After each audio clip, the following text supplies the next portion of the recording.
82,000, 11,000, 63,000, 35,000. Guys, sabi nga nila sa pickleball, if you can't perform, forms. And dito tayo ngayon sa The Arc Sports Center kasama yung mga paddle squad. Interview natin sila kung magkano ba yung outfit nila ngayon. Let's go! Sama natin unang-una, Sir Ron, ang admin natin dito sa paddle squad. Magkano ang outfit mo ngayon from top, bottom, bag, tsaka yung mga equipment? The top, H&M, 800. Shorts, H&M, 800. Yung socks namin sa Racket Squad, 300 lang ata to. Yung shoes, ASIC, 7,000. Yola Cosmos, 18. Perseus, 5. 18 din. 8,000 yung bag. Apple Watch, 30. Total ni Sir Ron ay 82,500. Basta komportable tsaka nag-enjoy, okay lang para sa pickleball.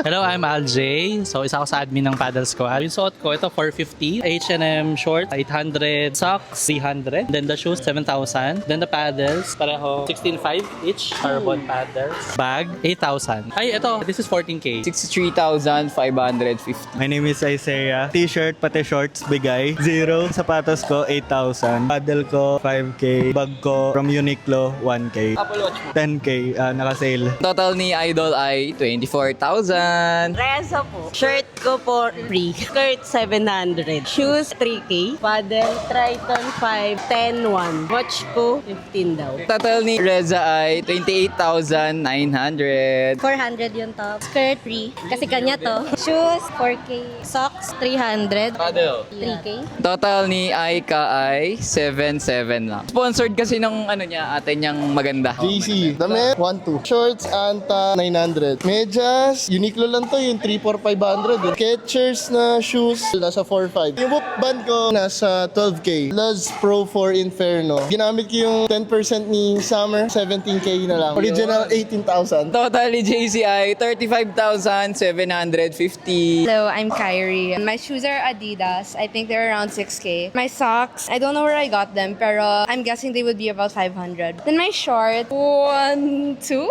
Top from Uniqlo, around 900. My paddles from Shopee lang, 500. Bracelet ko, around 2,500. Total niya ay 11,600. I'm Timothy. Paddle ko volley, 3.5 second hand. Nike, bigay lang sa akin na tito ko. Shorts, Shopee, 200. Shoes ko, mga 2,000. Bag, Nike lang din, mga 1,500. Total ni Idol ay 7,200.